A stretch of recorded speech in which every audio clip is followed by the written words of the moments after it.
What is going on, guys? It is your boy the Timecodes Gaming coming at you again with another video, and today guys we have a King deck profile from OP08. When I came back to the One Piece TCG, one of the first leaders that caught my eye was King. One, because of the dual color combination of purple and black just being a really cool combo, and then his ability Dawn -2. If your hand is 5 or less, draw a card, and he has that free cost reduction. Well, it's not free, it's Dawn -2. You get a -2 cost on your leader, and he's Animal Kingdom. And if you know this channel, you know that I love running Animal Kingdom leaders. One, because we get access to the Onigashima, and King actually has his own searcher. So King, you're able to run the Queen searcher. Queen is an Animal Kingdom searcher that enables you to find Animal Kingdom Pirates type cards. So this can search for Onigashima, and you're also able to run the We're Going to Claim the One Piece. So not finding the Onigashima is honestly really unlucky in this list, because we are running 2 searchers that are able to find it. And then with the new EB02 cards, guys, because I've tried making King decks in the past, they just haven't worked out for me. But with the new EB02 cards, we have some new toys to play with. Sanji and Puddin actually works so well with this deck. This card was designed to be only used in green purple Luffy, but with King, guys, I mean, this is like the perfect card for King. So if you don't know Sanji and Puddin's ability, it's your turn. When 2 or more Dawn cards are returned to your Dawn deck, set up to 1 card from your Dawn deck as active. So that is, I mean, King, you're Dawn -2, you're either drawing a card or minus costing your opponents, and Sanji and Puddin's basically able to mitigate that effect to Dawn -1, and even then you're gaining an active Dawn instead of a rested Dawn. So this card works really well with the deck if you're able to establish this on board and then set up for a lot of huge Dawn turns, or you're going to be playing with 11 Dawn the rest of the turn, or the rest of the game, while drawing cards, while enabling your Dawn or your cost minus on your leader, and then playing some really strong Animal Kingdom and Charlotte Linlin cards, such as the 7 cost Jack. We're playing the 9 cost Linlin, we're playing the 9 cost Kaido, and then for our blockers we're playing the 4 of Queen and the 2 of Eustace Captain Kidd. And for defense, we're also running 4 of the Blast Breath. Oh, blockers, we're also running 2 Onamis. So just a very resilient deck here. You're able to get so much value off of the King with the new Sanji and Puddin. And Sanji and Puddin, 5 cost 7k. It's hard to remove. It gets so much value. It has that extra on play ability if you do happen to be at a same Dawn or lower than your opponent. And it's just a 7k body on board. It's a 7k body on board on turn 3 that enables you to do so much with the rest of the game. So really like this list, really like King, and I have an absolute banger game for you against a green purple Luffy. Probably one of the most grindy games I've ever played, especially against green purple Luffy.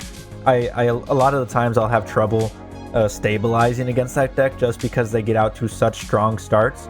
But with this list, we're able to overcome those strong starts and really grind our opponents to dust, as I titled my smoker video yesterday.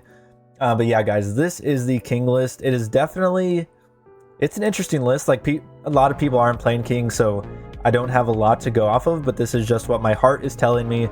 This is what my brain and my heart have come together to create in one holy harmony. And I think if this list was horrible, if this list was bad, then I would not have been able to pull off this comeback against a green purple Luffy player. So I hope you guys enjoyed. Let me know if you give this list a try. If you're cooking with King, let me know what you're cooking with. I think using the new EB02 Sanji and Puddin is a really nice tech with the deck. And even though you might not expect it, like the ability just works perfectly with the King leader ability. So with that being said, guys, don't forget to like and subscribe. We're on the way to 500 subs. We are 25 away. So thank you all for the support. Really means a lot to me. We made a Discord, so the link for the Discord will be in the description below. Let me know if you check it out. Join up. We're not doing anything crazy. We're just talking some One Piece, talking some shit, and hanging out. And the list will also be in the description below if you want to try this list for yourself. And with that being said, guys, I hope you enjoy, and let's get right into the game. Okay guys, so getting right into the game here, we are going up against the Menace green purple Luffy, and we are going second, so not exactly what we want to see, but we're going to start off with a Queen Searcher here. We're going to find the Jack. We could have picked the 9-cost Kaido there, a couple of good options, but this deck is very consistent because we are running so many Searchers and we're able to find so many of our good cards.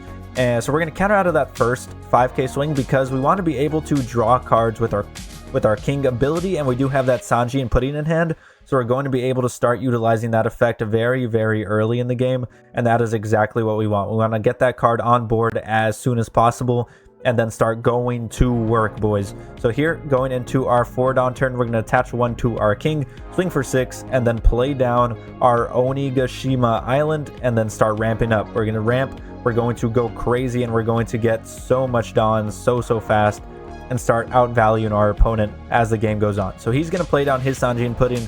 Obviously, the deck Sanji and Pudding is the best for green purple Luffy, but Sanji and Pudding also works really well with the King. So here's going to swing a 7 into us. We're just going to go ahead and take that first life. And going into our 7 Dawn turn, we really want to establish the Sanji and Pudding and just start putting in work, guys. We actually do elect a Dawn -1 there, and then use our Onigashima ability to ramp again, and we're going to be at 9 Dawn next turn, so we have a couple of options. We have the 7-cost Jack, we have 9-cost Linlands to play with, so yeah, really strong, and we have the 5-cost 7k on board going into the rest of the game.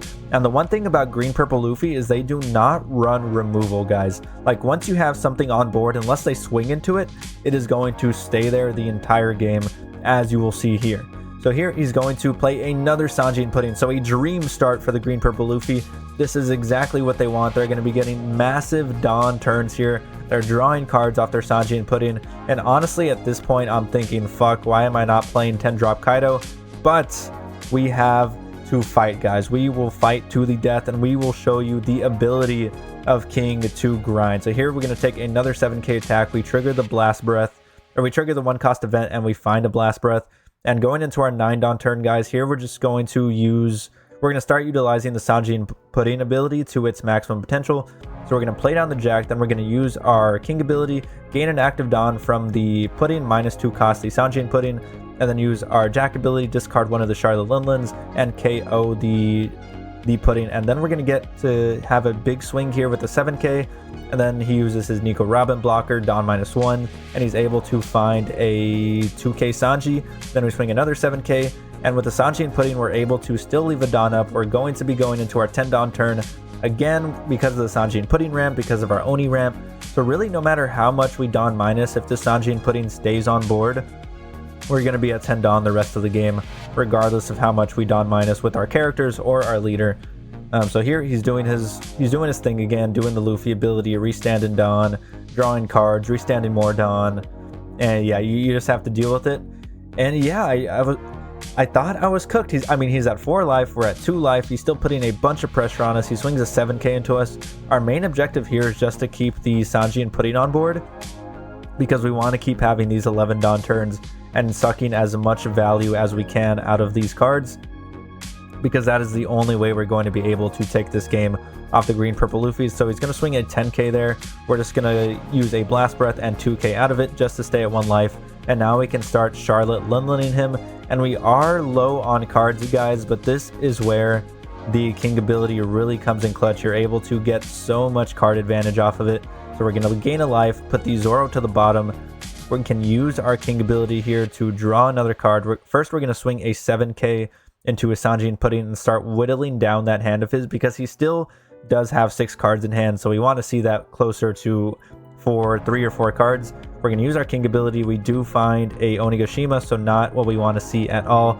We're going to swing a 9k into the Sanji and Pudding, make him use a Blast Breath, and Blast Breath and green purple Luffy is obviously really good, but they're never going to be at 10 Dawn, guys. So like, the more they use Blast Breath, the better position that you are in going into the later game. Like, you're going to see he's only at 6 Dawn this turn. He's only at 6 Dawn, which for him is really like 11 Dawn. But still, 6 Dawn is 6 Dawn, and he's going to have to what's it called, resource it properly to get the maximum advantage out of it. So he's going to play down a Zoro, rest our Queen, swing into the Queen with his Nami. So he still has 5 Dawn available. Like, he just had a 9 Dawn turn, which is insane. and he has a 6k leader now. But either way, he did lose a Dawn off of that exchange, so now he's at 5 Dawn. And if he Gum Gum Giants again, he's going to go down to 3 Dawn. So he's going to swing his 7k into us, and we do have 1 Dawn up, leaving that Blast Breath, and that is why Sanjian Pudding is so important, because we're able to leave that extra Dawn up, and we're able to get a little bit more aggressive on offense, while still leaving our defense nice and healthy. So it's going to swing the 7k into us. We're just going to go ahead and fire off this Blast Breath, staying at 1 life. And now, once again, we have another Charlotte Linlin coming down. We're going to be able to repeat that same turn again. Charlotte Linlin, trash a card, use King ability, draw a card, and just getting and establishing our board. Like, look at our board. We have the Jack on board. We have a Charlotte Linlin on board. And we're going to have another one here in just a second. And we have the Pudding. The Pudding's been on board the entire game since turn 3. So here we're going to start off with a 9k swing into the Sanjian Pudding. He gives us a Gum Gum Giant. And just like that, he's at 3 Dawn now, guys. So now we can do we're going to swing another 9k into the Sanjian Pudding, see if he gives us another Gum Gum Giant. If he does, he goes down to 1. So he's going to give us 2 2ks. Absolutely loving to see this. Then we're going to swing another 7k. He gives us another Gum Gum Giant. And now, because of the Sanjian Pudding, because of our King ability, we're going to be able to remove this Sanjian Pudding with our Charlotte Linlin. Wait, no. Okay. So we're going to swing a 9k just to remove it. Then we're going to play down the Queen, draw a card, discard an Onigashima, ramp, then use our King ability, draw another card. And just like that, guys, look at the state of the game. We have so many cards in hand. The Sanjian Puddings at this point in the game are not the best. I mean, we could play them down and then get 2 active Dawn when we use our King ability. So they're not dead cards, but we'd rather be playing our 9-cost Linlins or our Queens at this point. So we are in danger of losing on this turn. If we are able to get past this turn in shape, like just because we have 2 1Ks in hand, like if we had any 2Ks, would be in a really, really good spot. But if we get through this turn, we're more than likely just going to run him over after this. So he's going to swing an 8k into us. We're thinking about blocking with the Queen. We're just going to go ahead and take it, and we do find a 2k. Just because now the next turn we can play down another Charlotte Linlin or play down another Queen and just set up a huge wall. But I think going to 1 life here is probably safer. So we're going to use the Charlotte Linlin again, put the Zoro on the bottom of his life, and now look at our board, guys. Look at our fucking board. We have the Pudding on board, we have the Jack on board, we have 2 Linlins on board, and another Queen. We're not going to be able to use our King ability to draw a card this turn, which kind of sucks, but it is what it is. We've gotten so much value off of it. So this is like the breaking point of the game. This is where we've dealt with this board, we finally cleared everything, and now we go 5, 7, 8, 9, and we just go crazy at his face. And we still have 1 life. He's going to play down another Sanjian Pudding, draw a card off of it, use his Luffy ability. He's at 4 Dawn again. So we could swing big here. If he does, we just block with our Queen, and next turn we Charlotte Linlin him again, and the Sanjian Pudding is still on board. And this play would not be possible without the Sanjian Pudding on board. So we're going to use our King ability, Dawn, or -2 costly Sanjian Pudding. Charlotte Linlin again, put the Sanjian Pudding on the bottom, and now we do the same thing. 9, 7, 8, 9, just going crazy on him. Absolutely love this game, guys. Really wanted to show it to you and just really showcases what this deck can do. And this green purple Luffy got off to a super strong start with 2 Sanjian Puddings, and we were still able to end in this board state with 2 life. I can't even, just absolute fucking dominance displayed there. We still had 2 Queens in hand. We had a 2k, another Sanjian Pudding, a 2-cost Searcher, and just absolute class displayed by the King there. Probably my best win with King, or the best game I've ever played with King, and I'm glad I got to show it to you guys. So with that being said, let's get right into the post game. All right, guys, thank you for making it to the end of the video. I hope you enjoyed watching that game as much as I enjoyed playing it. King is really, really cool. Definitely gonna start playing him more. I really enjoy these. Like, I love it when random cards, I mean, Sanjian Pudding isn't a random card, but I love it when cards that are not meant for decks just work perfectly with what the deck's trying to do. And I think Sanjian Pudding falls into that category for King. And I mean, you just saw. I mean, what can I say? The Sanjian Pudding put in so much work that game. It was able to get us so much extra value on turns where we wouldn't have been able to leave Dawn up otherwise, or wouldn't have been able to remove another character otherwise. With our King ability, it was just a really, really strong showing for the deck. And yeah, guys, that's about it. Make sure to comment. Shit. I don't know. Comment. I don't know. So let me know what your favorite One Piece arc is, and we'll call it a day there. So I hope you guys enjoyed. Hope you have a good week, and I'll see you.